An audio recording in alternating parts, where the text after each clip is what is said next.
नमस्कार दोस्तों, कैसे हैं आप सब लोग। कैसे बीता संडे, रिवीजन करी या फिर नहीं करी, और तैयारी कैसे चल रही है। अब तो देखो प्री भी आ ही गया है। मतलब जहाँ तक मुझे लगता है, आप लोग तो शायद प्री इस बार नहीं दोगे, तभी तो प्री के एक हफ्ते पहले तक भी आप डिस्कशन सुन रहे हो। खैर, डेट आज की देखो 18 मई 2026 है। स्वागत है आपका एटोरियल डिस्कशन में। तीन इश्यूज आज हम डिस्कस करेंगे। सबसे पहले डिफेंस सेक्टर से संबंधित आर्टिकल हम डिस्कस करेंगे। दूसरा आर्टिकल हम आज डिस्कस करेंगे नॉर्डिक कंट्रीज के साथ में कोऑपरेशन से संबंधित, ताकि आर्कटिक का फायदा इंडिया भी उठा सके। तीसरा आर्टिकल आज हम डिस्कस करेंगे थंडरस्टॉर्म से संबंधित। यूपी में थंडरस्टॉर्म आया जिसकी वजह से 100 से ज्यादा लोगों की जान चली गई, लेकिन इसके बारे में कोई बात नहीं कर रहा है। हमारे देश में देखो, थोड़ा सा ट्रेन पलटती है और हर एक जान कीमती है, लेकिन थोड़ा सा भी ट्रेन पलटती है तो टीवी पे डिबेट्स होती हैं। लेकिन 100 से ज़्यादा लोगों की जान चली गई थंडरस्टॉर्म की वजह से। किसी ने डिबेट नहीं की, किसी की अकाउंटेबिलिटी फिक्स करने की बात नहीं हुई। तो वो भी डिस्कस करेंगे कि थंडरस्टॉर्म को हम मतलब पहले से प्रेडिक्ट क्यों नहीं कर सके, जाने तो बचाई जा सकती थी। वो सारा एस्पेक्ट हम डिस्कस करेंगे। लेकिन first thing first, defence sector से संबंधित आर्टिकल हम डिस्कस करते हैं। कंटेस्ट देखो ये है, हाल ही में हमारे जो डिफेंस मिनिस्टर है ना, राजनाथ सिंह, वो देखो नॉर्थ टेक सिंपोजियम की मीटिंग को अटेंड कर रहे थे प्रयागराज में। और वहां पे ना उन्होंने एक ऐसी बात बोली कि ना जिसको लेके काफी डिबेट स्टार्ट हो गई। उन्होंने बोला कि देखो, ऑपरेशन सिंदूर के दौरान हमने काफी एडवांस जो इक्विपमेंट्स थे वो डिप्लॉय किए, और जो देसी इक्विपमेंट्स थे, देसी हथियार वगैरह थे, वो भी काफी यूज हुए ऑपरेशन सिंदूर के दौरान। तो हमने ये शो कर दिया है कि इंडिया भी देखो डिफेंस कैपेबिलिटीज के मामले में पीछे नहीं है। लेकिन राइटर ये बोलते हैं यहां पे, देखो अगर हमें फ्यूचर वारफेयर जीतना है ना, तो भाई जो हथियार वगैरह हम यूज करते हैं ना, वो हमारे घर में बने हुए होने चाहिए। लेकिन वास्तव में कड़वी सच्चाई ये है कि आज भी अगर टॉप 10 इंपोर्टर कंट्रीज की लिस्ट आप निकालोगे ना, कि दुनिया में 10 सबसे बड़े देश जो बाहर से हथियार इंपोर्ट करते हैं, इंडिया हमेशा टॉप 10 में आपको मिलेगा। तो थोड़ा बहुत असेंबलिंग वगैरह इंडिया में जरूर होने लगी है डिफेंस इक्विपमेंट्स की। लेकिन अभी भी अगर आप पूछोगे, मैं आपसे पूछूं क्या इंडिया डिफेंस के मामले में आत्मनिर्भर है, आंसर है नो, बिग नो। यहां पे देखो, आप ये देखो सिप्री का डेटा है, इंडिया टॉप 10 इंपोर्टर्स में से एक है। और देखो हमारे देश में ना जो डिफेंस इक्विपमेंट्स बनते भी हैं ना, जैसे मैंने बोला कि जेट इंजन नहीं बनेंगे, ऐसे इक्विपमेंट्स हमारे देश में बनेंगे मतलब जो ज्यादा जरूरी नहीं है। जरूरी तो देखो हर एक हथियार होता है, लेकिन जो कोर कंपोनेंट नहीं है। जैसे मैं आपको एग्जांपल देता हूं, फाइटर जेट के मान लो बाकी सारे चीजें हमने डेवलप कर ली, लेकिन इंजन डेवलप नहीं कर पाए। भाई सबसे मेन तो इंजन ही नहीं है, इंजन ही है ना। सालों से हम लगे रहे, कावेरी इंजन पे काम किया डीआरडीओ ने, लेकिन बार बार जो डेडलाइंस थी वो फेल हुई। हम तेजस सेकंड बना पाए हैं एयरक्राफ्ट के मामले में, लेकिन यूएस, चाइना जैसे देश जो हैं वो कितना एडवांस लेवल पे चले गए हैं फाइटर जेट को बिल्ड करने के मामले में, मैन्युफैक्चर करने के मामले में। तो इंडिया, कड़वी सच्चाई है, बहुत पीछे है। और पीछे होने के देखो दो रीजन हो सकते हैं, कि या तो सरकार जो है वो आर&डी पे खर्च नहीं करती, जो कि साफ भी है। मतलब आर&डी पे हम बहुत कम पैसा खर्च करते हैं, हमारे अंदर पेशेंस नहीं है। और पैसा खर्च भी करते हैं तो हम चाहते हैं कि अगले साल ही रिजल्ट आ जाए। लेकिन भाई ये जो चीज़ें हैं ना, फाइटर जेट डेवलप करना, सबमरीन डेवलप करना, इसमें सालों लग जाते हैं, बहुत पेशेंस चाहिए। लेकिन हमारे देश में पॉलिटिक्स हो जाती है कि आपने इतना पैसा खर्च कर दिया, क्या रिजल्ट आया। भाई थोड़ा वेट करना पड़ता है। और जो टॉप के इंजीनियरिंग टैलेंट है ना, वो हमारा देश छोड़ के दूसरे देश में चले जाते हैं। जैसे देखो डीआरडीओ में आपको साइंटिस्ट मिलेंगे ना, आपको एक कड़वी सच्चाई मिलेगी, आईआईटी वाले नहीं मिलेंगे डीआरडीओ में, बहुत कम मिलेंगे, या तो मिलेंगे ही नहीं। देश का जो टॉप इंजीनियरिंग टैलेंट है, आप बताओ कहां से आता है। आप बोलोगे सर आईआईटी में है, लेकिन आईआईटी वाले डीआरडीओ कम जाते हैं। डीआरडीओ में अक्सर टीयर 3 कॉलेजेस वाले जाते हैं, जो मतलब कि शहर से दूर आउटर स्कर्ट्स में एक छोटा कॉलेज होगा एनआईटी के बाद में, वो जो वहां से पास आउट हुए ग्रेजुएट्स तैयारी करके डीआरडीओ में ज़्यादा जाते हैं। क्यों नहीं जाते? आप पूछोगे सर आईआईटी वाले क्यों नहीं जाते? क्योंकि हम सैलरी बहुत कम देते हैं डीआरडीओ में। इतनी कम सैलरी देते हैं कि वो आईआईटी वाला ग्रेजुएट बाहर उससे कई गुना ज़्यादा कमा सकता है। तो ये किसकी गलती है? ये देखो गवर्नेंस फेलियर है कहीं ना कहीं। हम इंसेंटिवाइज नहीं कर पा रहे हैं आईआईटी स्टूडेंट्स को, टॉप इंजीनियरिंग टैलेंट को, कि वो डीआरडीओ जैसी फर्म्स में काम करें, देश के लिए बढ़िया हथियार बनाएं। नहीं इंसेंटिवाइज कर पा रहे हैं हम, समझ गए? अब थोड़ा सा ना हिस्टोरिकल बैकग्राउंड राइटर बताते हैं कि देखो जब कोल्ड वार चल रहा था ना, जब देश आजाद हुआ उसके तुरंत बाद तो हमने ना यूके से हथियार वगैरह परचेज करना स्टार्ट किया, क्योंकि यूके से हमें आजादी मिली थी, हमारी जान पहचान उन्हीं से थी, हमने उन्हीं को बोला। जान पहचान वाले बंदे को ही तो आप बोलोगे कि भाई हथियार दे दो।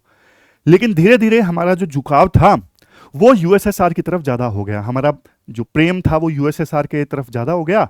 तो हमने उनको बोला कि भाई हथियार दे दो बढ़िया बढ़िया, तो उन्हें हमें देना स्टार्ट कर दिया। लेकिन जब कोल्ड वार समाप्त हुआ तो फिर तो देखो हमने हमारा इंपोर्ट और डाइवर्सिफाई कर लिया। आज के समय में हम फ्रांस से राफेल जेट ले रहे हैं, यूएस से हथियार परचेज कर रहे हैं, इजराइल से भी ड्रोन वगैरह ले रहे हैं। तो हमारा देखो इंपोर्ट डाइवर्सिफिकेशन तो हो चुका है, इसमें तो शक नहीं है।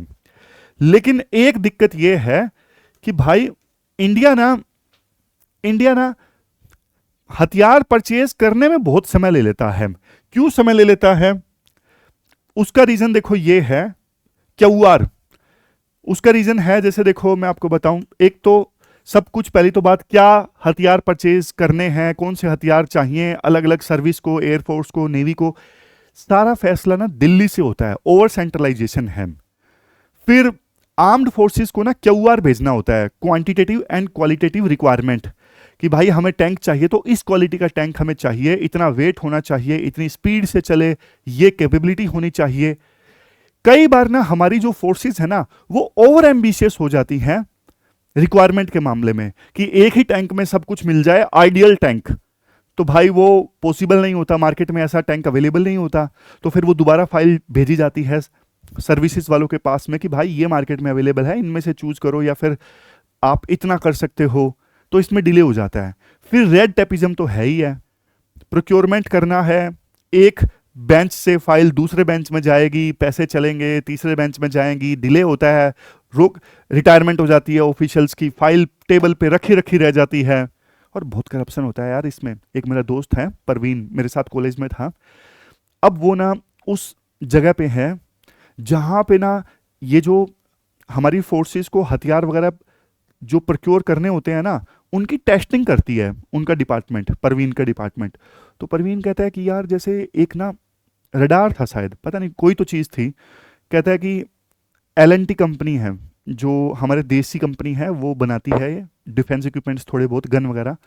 तो हमने ना वो रिजेक्ट कर दिया था कि भाई इसमें कमी है और इसको ठीक करके हम प्रोक्योर कर सकते हैं, अभी नहीं कर सकते। लेकिन ना हमने साफ साफ लिख के भेज दिया दिस इज नॉट सूटेबल, लेकिन 10 दिन बाद 15 दिन बाद वो ऑटोमेटिकली एक्सेप्ट हो गया ऊपर से, दिल्ली से। जाहिर तौर पे कंपनी ने थोड़ा बहुत पैसे पूछे खिलाए होंगे। देखो मैं यूं नहीं कह रहा हूं कि एलएनटी घटिया हथियार बनाती है, पर्टिकुलर इंसिडेंट था, एलएनटी की जगह आप XYZ कोई भी कंपनी ले लो तो थोड़ा बहुत इसमें करप्शन चलता है, अच्छे वाला चलता है। फिर उसके बाद में हाँ एक चीज देखो, जब देश आजाद हुआ था ना, देश आजाद हुआ था तो भाई चाइना की भी वही हालत थी जो इंडिया की हालत है, सेम हालत थी। लेकिन देखो चाइना ने ना 1960s में ये डिसाइड किया कि हम इंडिजिनाइजेशन करेंगे। हम यूएसएसआर की, चाइना यूएसएसआर से हथियार परचेज कर रहा था, इंडिया भी यूएसएसआर से परचेज कर रहा था, दोनों की हालत सेम ही थी। लेकिन भाई चाइना ने डिसाइड कर लिया जल्दी कि हम तो देश में ही डेवलप करेंगे ये सारी चीजें। इंडिया ने लेट डिसाइड किया, बहुत लेट जाके। आज हालत देख लो, चाइना आज के समय में देखो वो चाइना नहीं रहा। आप सच्चाई आपको माननी पड़ेगी, वो चाइना नहीं रहा कि जब हम बोला करते थे अरे चाइनीज माल है भाई, घटिया है, डिफेक्ट है। आज चाइना देखो पूरे वर्ल्ड में R&D में बहुत बढ़िया कर रहा है, नई नई चीजें डेवलप कर रहा है। तो चाइना ने बहुत सुधार किया है, नई नई इनोवेशन लेके आ रहा है। हम पीछे रह गए, हम मुद्दों पे ही भटक गए। हमारे देश में कैसे कैसे इश्यूज पे डिबेट्स होती हैं, आप देख लो, मुद्दों पे भटक गए यार हम। फिर ये एग्जाम्पल है, ये ministry of defence parliamentary standing committee ने ना 178 प्रोजेक्ट्स पे रिव्यू किया, जिसमें से 119 प्रोजेक्ट ऐसे थे जिन्होंने ना टाइमलाइंस अचीव नहीं करी। 49 तो ऐसे थे जिनकी टाइमलाइन जो थी वो 16% से लेके 500% तक डिले हो गई। ये हालात हैं। ये वो सारे पॉइंट्स क्यों प्रोजेक्ट डिले होते हैं। क्यूआर यानी क्वांटिटेटिव या क्वालिटेटिव रिक्वायरमेंट बहुत एम्बिशियस होता है सर्विसेज का। रेड टेपिज्म, एक टेबल से दूसरी टेबल पे फाइल जाती है, बहुत समय लग जाता है, पैसा खिलाना पड़ता है। Talent drain, top engineering talent हमारे देश में रुकता ही नहीं, बाहर चला जाता है क्योंकि हम पैसा नहीं देते डीआरडीओ में। और ग्लोबल लेसन्स आप सीखो कि भाई आज के समय में ना, आपने यूक्रेन वार देखा, यूक्रेन रशिया वार देखा, ईरान यूएसए वार देखा। सेल्फ रिलायंस बहुत जरूरी है। युद्ध के समय कोई भी देश आपको हथियार देने से मना कर सकता है, उसको खुद को जरूरत हो सकती है। जैसे इंडिया मान लो रशिया से कोई चीज परचेज करता था, तो रशिया खुद वार में उलझ गया, वो कहां से इंडिया को देगा। तो सेल्फ सर्वाइवल बहुत जरूरी है, आप किसी दूसरे देश के भरोसे नहीं बैठ सकते। हमने इन वार्स में यह भी देखा कि ऐसा कोई जरूरी नहीं कि हमें ना ट्रेडिशनल जो वेपन्स हैं वही चाहिए, जैसे महंगे महंगे फाइटर जेट नहीं। एक छोटे सा ड्रोन यूज करता ईरान, $20,000 का, वो उनकी इतनी महंगी मिसाइल को खराब कर देता।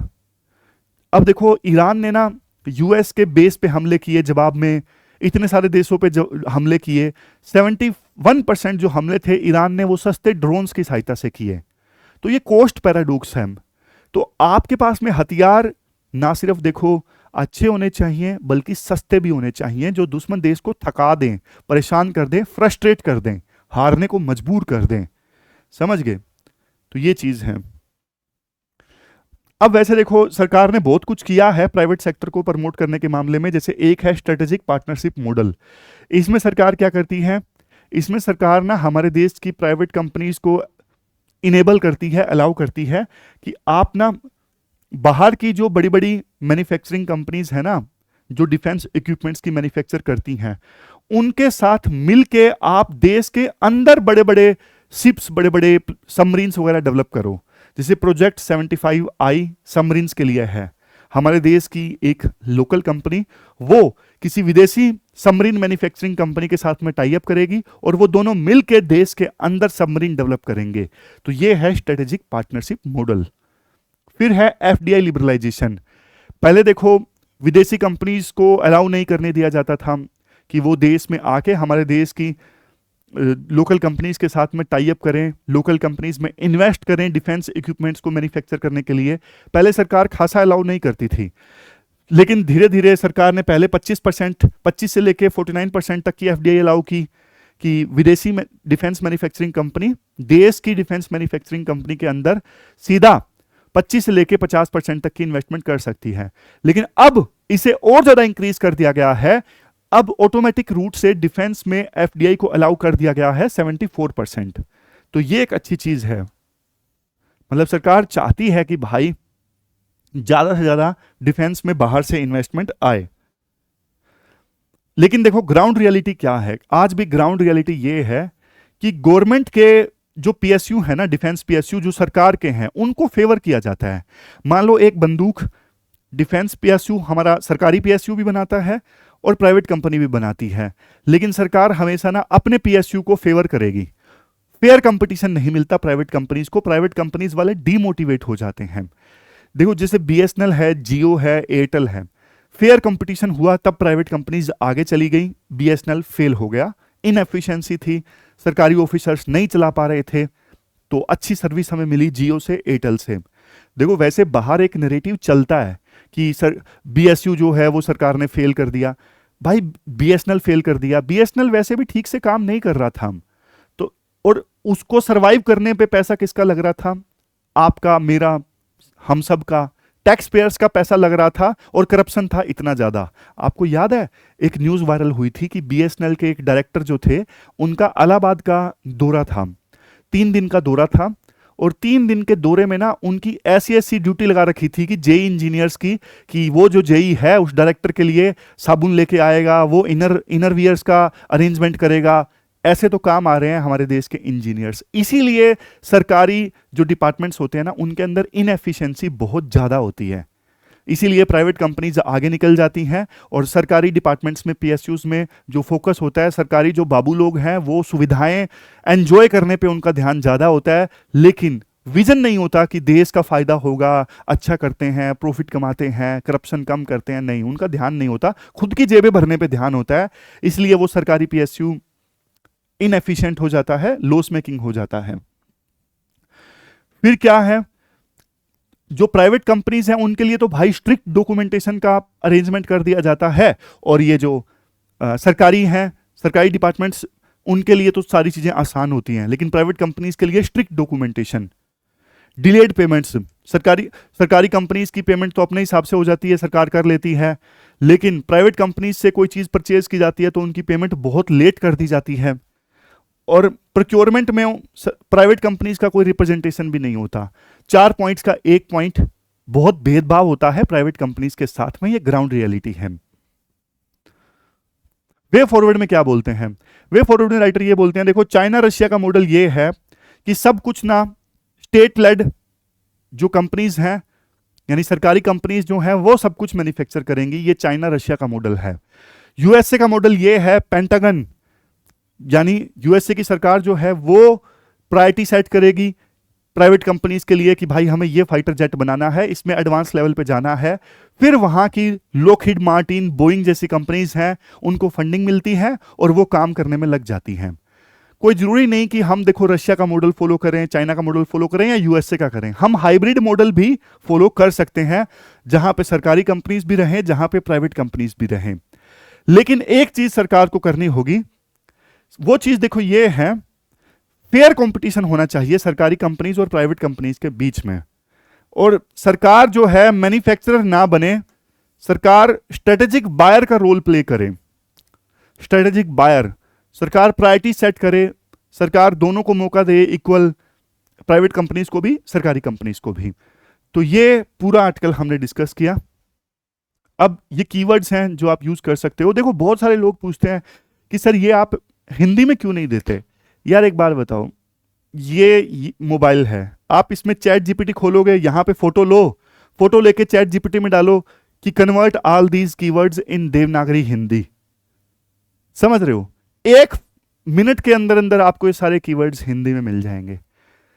देखो यार, हिंदी जो है वो प्रॉब्लम नहीं है, मतलब टेक्नोलॉजी आज के समय में इतनी आ गई है। चैट जीपीटी, चलो आपने ज़्यादा चैट जीपीटी का नाम सुना होगा, क्लोड है, जेमिनाई है, डीप सीक है, ग्रोक है, परप्लेक्सिटी है, इतने एआई आ गए हैं। कुछ नहीं करना, मोबाइल में फोटो लेना है, फोटो लेके उसको बोलना है convert this in Devanagari Hindi, वो सारे देवनागरी हिंदी में स्लाइड कन्वर्ट कर देगी, सारे कीवर्ड्स हिंदी में आ जाएंगे।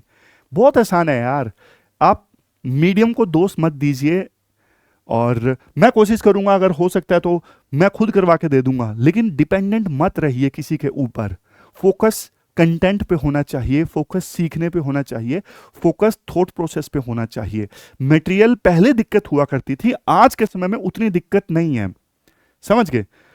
आपको एक स्लाइड नहीं करनी, आप एक काम ये कर सकते हो, पूरी जो फाइल है, पूरी फाइल ही, आजकल तो फाइल आपको टेलीग्राम पे डेली मिल रही है, समय पे मिल रही है, आप पूरी फाइल को ही क्लोड में डाल दो और बोल दो कि पूरी फाइल को कन्वर्ट इन देवनागरी हिंदी, पूरी फाइल कन्वर्ट हो जाएगी, समझ गए।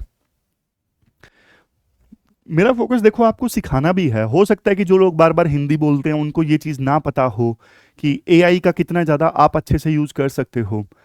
ये प्रीवियस ईयर क्वेश्चंस हैं जो यूपीएससी ने पूछे हैं, वहां पे आप आज के आर्टिकल के पॉइंट्स यूज कर सकते हो।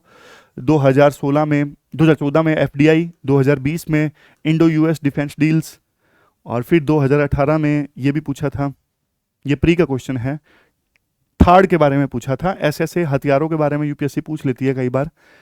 फैक्ट्स हैं प्रीलिम के लिए, SP model, strategic partnership model, FDI की लिमिट, ग्लोबल इंपोर्टर रैंकिंग, और ये पोटेंशियल क्वेश्चन है जो आपको अटेम्प्ट करना है, आज का क्वेश्चन नंबर 1। चलते हैं आगे।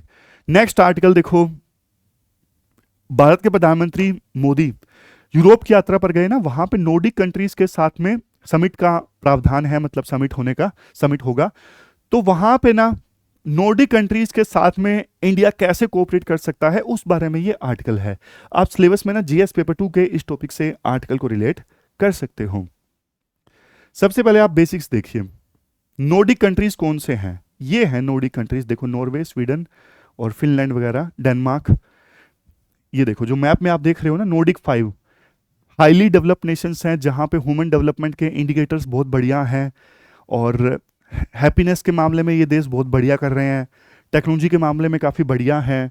ये देखो ये सारे जो देश हैं, Norway, Sweden, Finland, Denmark, Iceland, और इन देशों के बारे में विख्यात है कि कटिंग एज इनोवेशन करते हैं ये देश, ग्रीन एनर्जी के मामले में काफ़ी आगे हैं, और इसके अलावा लिविंग स्टैंडर्ड के मामले में बहुत बढ़िया। ये खास बात है। तो हमारा ना इनके साथ में ना अब रेगुलर समिट होता है इंडिया का। 2 समिट हो चुके हैं, अब तीसरा होने वाला है।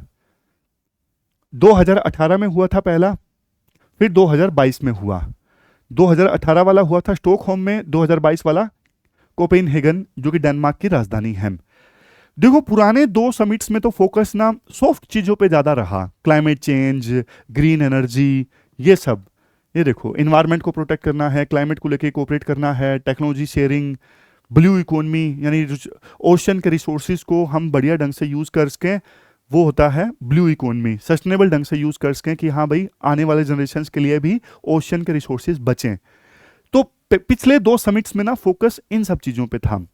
लेकिन अब ओस्लो समिट जो हो रहा है ना, नॉर्डिक कंट्रीज के साथ में तीसरा जो हमारा समिट हो रहा है, अब ऐसे हालात में हो रहा है, सिचुएशन चेंज हो चुकी है।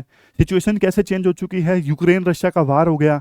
यूक्रेन रशिया का वार हो गया तो डर के चलते रशिया ने यूक्रेन के ऊपर अटैक कर दिया, नॉर्डिक कंट्रीज डर गए।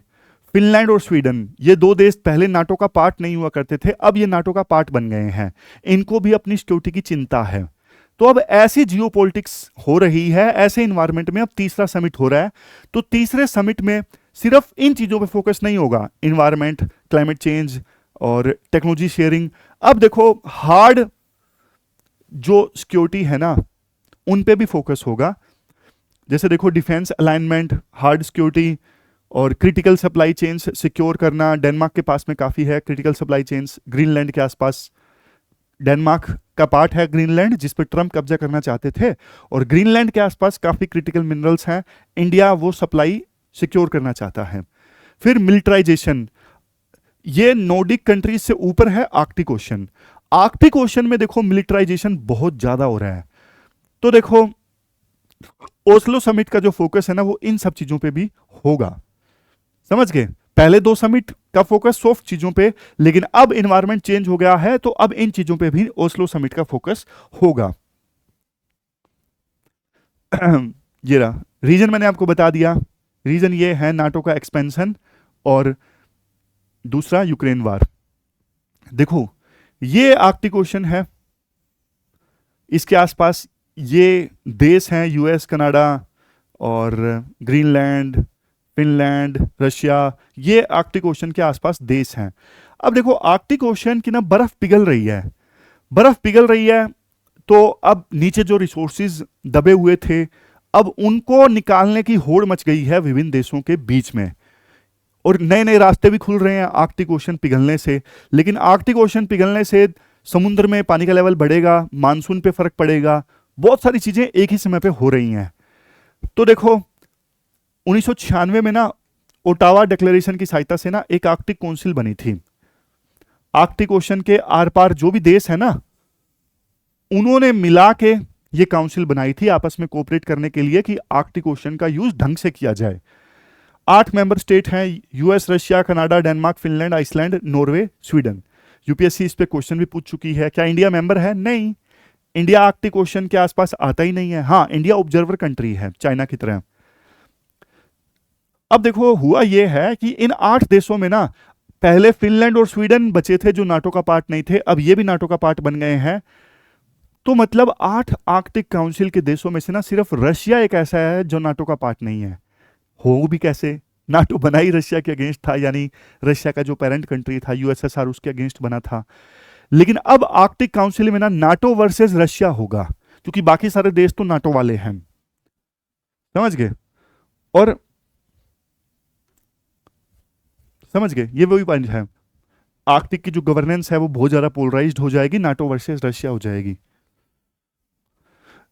चाइना वैसे देखो ऑब्जर्वर कंट्री है, लेकिन आर्कटिक ओशन के रिसोर्सेज को ना चाइना हड़पना चाहता है, इसलिए चाइना बोलता है हम नियर आर्कटिक कंट्री हैं तो हमारे भी स्टेक्स इन्वॉल्व हैं।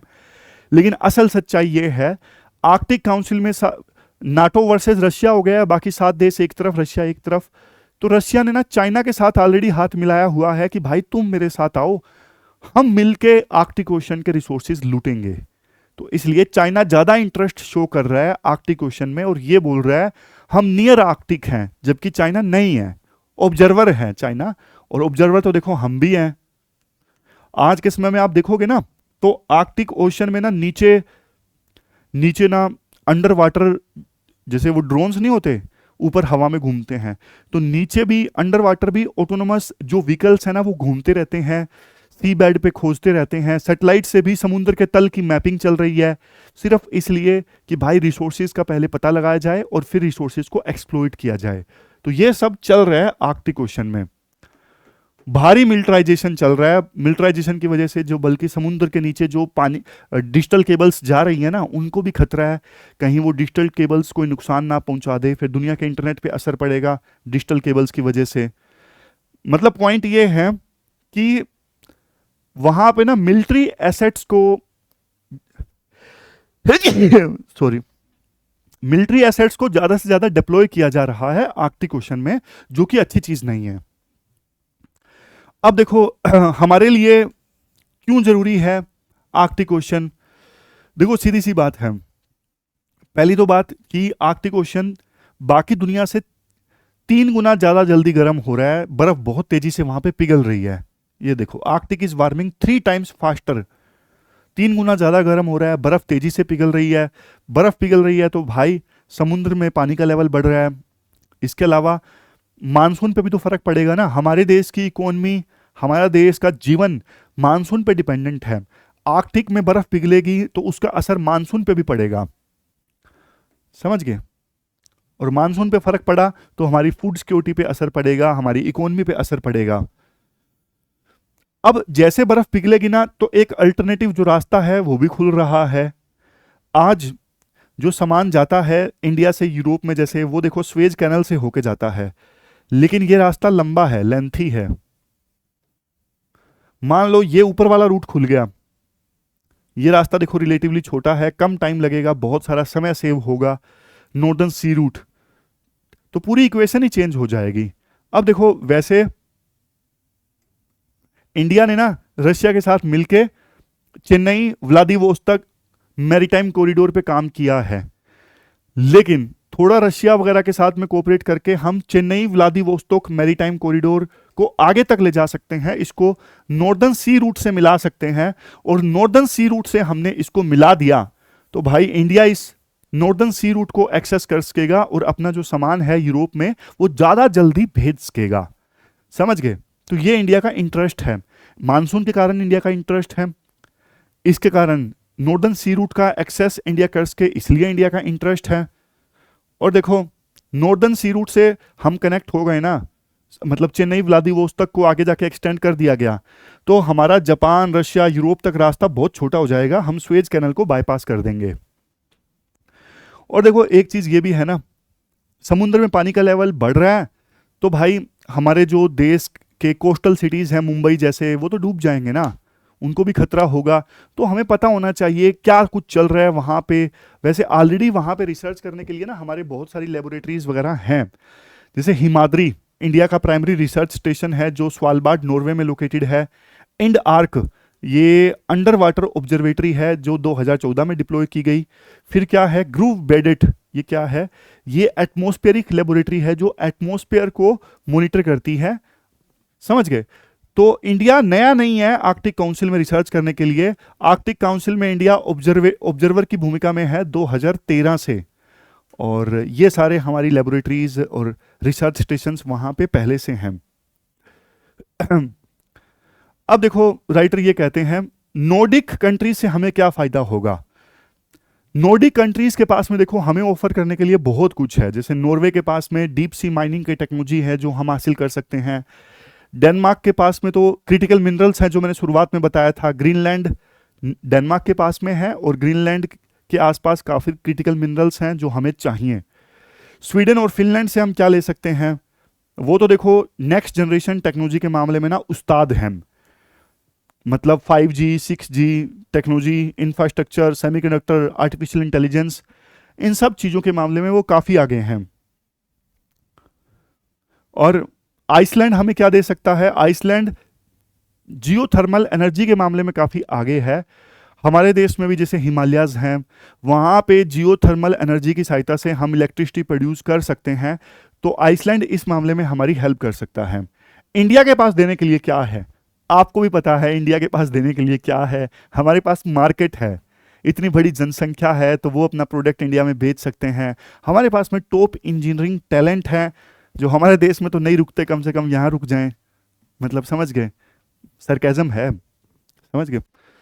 और इसके अलावा देखो इंडो पैसिफिक ओशन, जहाँ पे आज का समय में पावर चेंज करने वाले गेम चल रहे हैं, तो इंडो पैसिफिक रीजन में ना नॉर्डिक कंट्रीज को एक ट्रस्टेड साथी चाहिए, तो इंडिया वो ट्रस्टेड साथी है। क्योंकि देखो बाकी कई सारे देश ऐसे हैं जो चाइना के प्रेशर में काम करते हैं, लेकिन इंडिया एक ऐसा देश है इंडो पैसिफिक में जो चाइना वगैरह के प्रेशर में काम नहीं करता है, स्ट्रेटेजिक ऑटोनॉमी के साथ में काम करता है। फिर लास्ट में ये बोला जाता है हमें क्या क्या करना चाहिए वे फॉरवर्ड में। देखो 2030-31 तक ना हमें कम से कम 5 बर्फ को तोड़ने वाले जो शिप है ना, मतलब चलते जाएं बर्फ को तोड़ते जाएं, ऐसे शिप्स चाहिए 5, तभी तो हम इस रीजन में कुछ कर पाएंगे। अदरवाइज मान लो हमारे पास में बड़े बड़े शिप ही नहीं है जो फ्रोजन वाटर पे चल सकें, जो बर्फ को तोड़ते जाएं और आगे चल सकें, तो फिर क्या फायदा, हम कुछ में नहीं एक्सप्लोर कर पाएंगे आर्कटिक काउंसिल में। फिर इसके लिए ना राइटर बोलते हैं शिप बिल्डिंग फाइनेंस असिस्टेंस जो पॉलिसी है ना, उसको हमें यूटिलाइज करना होगा 5 ऐसे शिप्स बनाने के लिए। जितना ज़्यादा हम डिले करेंगे, इकोनॉमिक बेनिफिट्स हमारे हाथ से निकलते जाएंगे। फिर हमें ना एक इंडिया आर्कटिक इकोनॉमिक फोरम बनाना चाहिए, जहाँ पे ना हम आर्कटिक कंट्रीज के साथ में ना सीधा डील कर सकें, शिप बिल्डिंग में, मैन पावर में, इंफ्रास्ट्रक्चर में। तो उसके लिए एक India Arctic economic forum establish करने की आवश्यकता है। नेक्स्ट है data corridor, Arctic Himalayas climate data corridor establish करने की आवश्यकता है, ताकि ना इंडिया और आर्कटिक कंट्रीज के बीच में ना डेटा आसानी से शेयर हो सके, और मानसून वगैरह पे कोई इंपैक्ट पड़ रहा है तो उस पर रिसर्च ज़्यादा जल्दी से हो सके। नेक्स्ट है स्पेशल एनवॉय। देखो जो ऑब्जर्वर कंट्रीज है ना आर्कटिक काउंसिल में, आर्कटिक काउंसिल में 5 एशियन ऑब्जर्वर कंट्रीज हैं, जैसे चाइना है, जापान है, बाकी 4 ने ना special envoy, special diplomat appoint किए हैं आर्कटिक काउंसिल के ऑब्जर्वर के तौर पे। हमारे देश ने स्पेशल डिप्लोमेट को अपॉइंट नहीं किया है, हमारा कोई स्पेशल एनवॉय नहीं है आर्कटिक काउंसिल के लिए, तो ये भी एक चिंता की बात है, हमें करना होगा, तभी तो हम बढ़िया से फायदा उठा सकते हैं आर्कटिक काउंसिल का। तो ये पूरा आर्टिकल हमने डिस्कस किया। लास्ट में ये है कि हमें इनके साथ में ना को डेवलपमेंट करना पड़ेगा, नॉर्डिक कंट्रीज के साथ में, सिर्फ हम उनसे परचेज ना करें, उनके साथ मिलकर डेवलप करें। और स्ट्रेटेजिक ऑटोनॉमी हमें चाहिए, जैसे स्ट्रेट ऑफ हॉर्मज पे अब हम बहुत ज़्यादा डिपेंडेंट हैं, तो नॉर्दर्न रूट को, सी रूट को हम एक्सेस करेंगे तो फिर वो हम डिपेंडेंट नहीं रहेंगे स्ट्रेट ऑफ हॉर्मज या फिर स्वेज कैनल के ऊपर। ये कीवर्ड्स हैं जो आप इस्तेमाल कर सकते हो, Arctic amplification, zero sum game, ये सब। ये फैक्ट सीट है प्री के लिए, यूपीएससी पूछ सकती है इनमें से कौन सा नॉर्डिक कंट्री है, आर्कटिक काउंसिल में कौन सा आता है, इंडिया के ऑब्जर्वर इंडिया है कि नहीं है आर्कटिक काउंसिल का। और फिर ये भी पूछा जा सकता है कि इंडिया के कौन कौन से रिसर्च स्टेशन हैं वहाँ पे। ये प्रीलिम में यूपीएससी ने पूछ लिया था, मेंबर्स ऑफ आर्कटिक काउंसिल 2014 में, और ये आर्कटिक रीजन से संबंधित पूछ लिया था मेंस में 2018 में कि इंडिया वहाँ पे इतना इंटरेस्ट क्यों ले रहा है। ये पोटेंशियल क्वेश्चन है नंबर 2 जो पूछा जा सकता है। अब आगे चलते हैं। नेक्स्ट आर्टिकल तो देखो थंडरस्टॉर्म से संबंधित है, आप सिलेबस में ना जीएस पेपर 3 के डिजास्टर मैनेजमेंट से इस आर्टिकल को रिलेट कर सकते हैं। एक सेकंड पानी पी लेते हैं।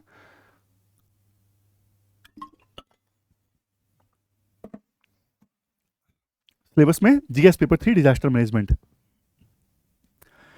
देखो हुआ क्या, यूपी में ना आंधी आई, थंडरस्टॉर्म आया, 130 किलोमीटर पर आवर की स्पीड से 100 से ज़्यादा लोगों की जान चली गई। आप पूछोगे सर थंडरस्टॉर्म से 100 से ज़्यादा लोगों की जान कैसे चली गई। देखो एकदम से थंडरस्टॉर्म आ गया, मेटल की शीट्स पड़ी थी, उड़ गई, किसी से टकरा गई, किसी का कच्चा घर था ढह गया, तो ऐसे लोगों की जान चली जाती है और काफ़ी दुखद बात है। सबसे ज़्यादा जो प्रभावित हुए डिस्ट्रिक्ट प्रयागराज, मिर्ज़ापुर, भदोही। और क्वेश्चन ये उठता है कि हमारा इंडियन मेट्रोलॉजिकल डिपार्टमेंट जो हम दावा करते हैं कि इतना एडवांस हो गया है, क्या वो पहले से प्रेडिक्ट नहीं कर सका? और प्रेडिक्ट करता तो क्या 100 लोगों की जान बचाई जा सकती थी? देखो, सबसे पहले बेसिक्स की बात करते हैं कि ये थंडरस्टॉर्म बनते कैसे हैं। देखो, होता क्या है, गर्मियों में ना जो नीचे की धरती है ना बहुत गर्म हो जाती है, सरफेस बहुत ज़्यादा गर्म हो गया, सरफेस यानी नीचे की धरती गर्म हो गई, तो सरफेस के टच में जो हवा आई वो भी गर्म हो गई। गर्म हवा आपको पता है लाइट हो जाती है, फिर वो ऊपर उठने लगती है। समझ गए? धरती गर्म हुई, धरती गर्म हुई तो धरती के टच में जो हवा आई वो भी गर्म हो गई, वो हवा गर्म हुई तो वो ऊपर उठने लगती है, क्योंकि गर्म हवा लाइटर होती है ना, वो ऊपर उठने लगती है। ये समझ में आ गया? फिर होता क्या है, अब देखो, गर्म हवा को ना फ्यूल चाहिए, अगर उसे स्टॉर्म वगैरह में कन्वर्ट होना है ना, तो उसे फ्यूल चाहिए, यानी मॉइस्चर चाहिए। वो मॉइस्चर मिला इसको बे ऑफ बंगाल से, जो हवाएं आती हैं ना, बंगाल की खाड़ी से जो हवाएं आती हैं, वो मॉइस्चर लेके आई, और नीचे से जो गर्म हवा उठी थी ना उसको मॉइस्चर प्रोवाइड कर दिया। समझ गए? यहां पे देखो, गर्म हवा हुई, ऊपर उठ गई, इसको स्टॉर्म में कन्वर्ट करना है तो मॉइस्चर चाहिए। यूपी के थंडरस्टॉर्म के मामले में ना बे ऑफ बंगाल से जो हवाएं आई, उन्होंने मॉइस्चर प्रोवाइड कर दिया उस गर्म हवा को। अभी भी आंधी नहीं आई, मतलब थंडरस्टॉर्म अभी भी नहीं आया। थंडरस्टॉर्म बताता हूं कब।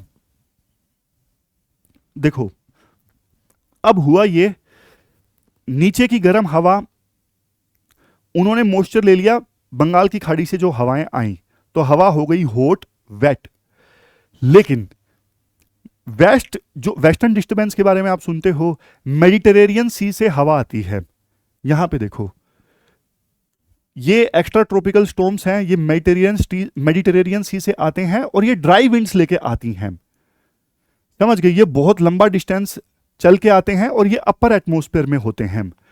अब देखो, ध्यान से सुनना, पहले वाला तो आप समझ गए थे कि नीचे से हवा गर्म हुई थी, उनको मॉइस्चर मिल गया, बंगाल की खाड़ी से जो हवाएं आई तो वो हो गई मॉइस्ट हॉट एयर। लेकिन ये ऊपर वेस्टर्न डिस्टर्बेंस वाली हवाएं हैं जो मेडिटेरेनियन सी से आई हैं, वो ऊपर हैं, वो हवा जो है वो ड्राई एयर है। समझ गए? तो जब ये दोनों आपस में टकराती है ना, नीचे वाली वो हॉट एयर मॉइस्चर वाली, क्योंकि उनको बंगाल की खाड़ी की हवाओं से मॉइस्चर मिल गया, और ऊपर वेस्टर्न डिस्टर्बेंस वाली हवाएं जो ड्राई विंड्स हैं, दोनों आपस में जब टकराती है ना, तो भाई ऐसे घूम घूम के इनके बीच में लड़ाई हो जाती है। और लड़ाई हो जाती है तो फिर वो एटमॉस्फेयर में इंस्टेबिलिटी आ जाती है, और इंस्टेबिलिटी आती है तो थंडरस्टॉर्म डेवलप होता है। ये देखो, एटमॉस्फेरिक इंस्टेबिलिटी, जब एक्सट्रीमली हॉट मॉइस्ट एयर जो नीचे है वो क्लैश करती है ऊपर की कोल्ड ड्राई एयर के साथ में, तो फिर लड़ाई हो जाती है आपस में दोनों की और एटमॉस्फेरिक इंस्टेबिलिटी आती है, चैन रिएक्शन होता है और जबरदस्त थंडरस्टॉर्म आता है। तो ये बेसिक आप समझ गए। आप पूछोगे सर ये तो चलता ही रहता होगा ना, लेकिन इतना भयंकर यूपी में आ गया? क्योंकि देखो भाई, कंडीशन सारी भयंकर हो गई, क्योंकि नीचे का जो सरफेस टेम्परेचर था वो 45 डिग्री सेल्सियस से ज़्यादा हो गया।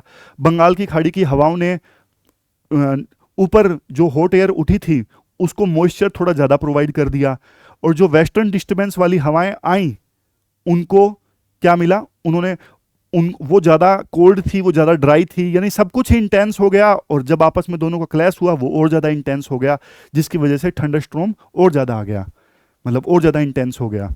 समझ गए? वैसे चलो, समझ गए आप। अब देखो, 100 से ज़्यादा लोग मारे गए, इंफ्रास्ट्रक्चर बहुत ज़्यादा डिस्ट्रॉय हुआ, इलेक्ट्रिसिटी की तारे वगैरह, पोल्स वगैरह डिस्ट्रॉय हो गए, कम्युनिकेशन लाइंस टूट गई, एग्रीकल्चर इकोनॉमी को ज़बरदस्त नुकसान हुआ, किसानों की खड़ी फसलें बर्बाद हो गई, बहुत नुकसान हुआ, लोकल ट्रांसपोर्ट डिस्ट्रॉय हो गया। आईएमडी ने क्या वार्निंग नहीं दी? शुरू में उन्होंने वार्निंग दी थी 60 किलोमीटर पर आवर के हिसाब से थंडरस्टॉर्म आएगा, फिर उन्होंने 70 किलोमीटर पर आवर की वार्निंग दी, और एकदम पहले उन्होंने 80 से 90 किलोमीटर पर आवर के हिसाब से थंडरस्टॉर्म की वार्निंग दी। लेकिन आया कितना? 130 किलोमीटर पर आवर, यानी बहुत ज़्यादा इंटेंस। आप बोलोगे तो फेल हो गया आईएमडी तो। देखो, एक्चुअली होता क्या है, साइक्लोन और थंडरस्टॉर्म में ना फ़र्क होता है। साइक्लोन ना ट्रेन की तरह चलता है, तो ऊपर से सैटेलाइट से देखा जा सकता है कि ट्रेन किस तरफ मुड़ रही है, तो उसका प्रेडिक्शन पहले से किया जा सकता है साइक्लोन का। लेकिन जो थंडरस्टॉर्म है ना, वो भाई एकदम से आता है। जैसे फ्राई पैन में हम वो क्या कहते हैं उसको, वो नहीं बनाते जो यार सिनेमास में मिलते हैं, जो पॉपकॉर्न, हाँ पॉपकॉर्न बनाते हैं, फ्राई पैन में हम बनाते हैं ना, तो एकदम से फुदक फुदक के वो बनते हैं पॉपकॉर्न। मक्का रख देते हैं हम नीचे, गर्म होता है और वो एकदम से ऊपर उछल के पॉपकॉर्न में तब्दील हो जाता है। तो ये जो थंडरस्टॉर्म है ना भाई, ये पॉपकॉर्न की तरह बनते हैं, एकदम से अचानक से आ जाते हैं। तो इनका प्रेडिक्शन करना ना बहुत डिफिकल्ट होता है, समझ गए। पता होता है कि बनेंगे थंडरस्टॉर्म, कितना तेजी से बनेंगे, कहां पे बनेंगे, वो एकदम से बताना मुश्किल हो जाता है। तो ये कुछ सॉल्यूशन राइटर बताते हैं कि वेदर अलर्ट्स दो, आईएमडी जितना ज़्यादा पॉसिबल हो उसके लोकल वार्निंग और वेदर अलर्ट्स दे। घरों के आसपास मेटल सीट्स, होर्डिंग्स नहीं पड़े होने चाहिए, ये उड़ते हैं ना उनसे ज़्यादा नुकसान होता है, क्योंकि ये होर्डिंग्स वगैरह और मेटल के ऑब्जेक्ट्स हवा में उड़ते हैं, फिर किसी ना किसी से टकरा जाते हैं। इमरजेंसी किट होनी चाहिए, अगर टकरा भी जाएं तो torch, batteries, clean water, first aid kit, ये सब रेडी होने चाहिए। थंडरस्टॉर्म के दौरान घर में रहो, इलेक्ट्रिक सेफ्टी होनी चाहिए, सारी चीज़ें अनप्लग कर दो, लाइटनिंग सेफ्टी होनी चाहिए, बिजली ना आपके ऊपर गिरे इसलिए मेटल ऑब्जेक्ट से दूर रहो, आइसोलेटेड पेड़ों से दूर रहो।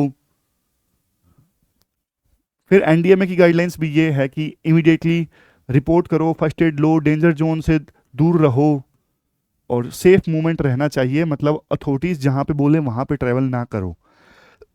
ये ना चीज़ें तब काम आ जाती हैं जब मान लो केस स्टडी आ जाए कि आप डीएम हो और थंडरस्टॉर्म आने वाला है, आ चुका है पहले भी, तो पहले से आप क्या प्रिकॉशंस लोगे, वहां पे ये पॉइंट्स लिखने के लिए काम आ जाते हैं, समझ गए। तो ये पूरा आर्टिकल हमने डिस्कस किया, ये कीवर्ड्स हैं जो आप यूज कर सकते हो आंसर्स में। और ये क्वेश्चन है यूपीएससी ने प्री में वेस्टर्न डिस्टर्बेंस पे काफ़ी बार क्वेश्चन पूछा है, 2011 में भी पूछा, 15 में भी पूछा, मेंस में 2022 में क्वेश्चन पूछा था, ये वाला, ये आप अटेम्प्ट कर सकते हो। मेंस में 2021 में अर्थक्वेक वाला क्वेश्चन पूछा था, तो थंडरस्टॉर्म वाला भी यूपीएससी पूछ सकती है। ये पोटेंशियल क्वेश्चन है आज का जो आपको अटेम्प्ट करना है। तो ये थी हमारी आज की डिस्कशन। कल मिलते हैं फिर से एक नई डिस्कशन के साथ। आपको डिस्कशन कैसी लगी आप कमेंट बॉक्स में बता सकते हो। मिलते हैं कल। Thank you very much.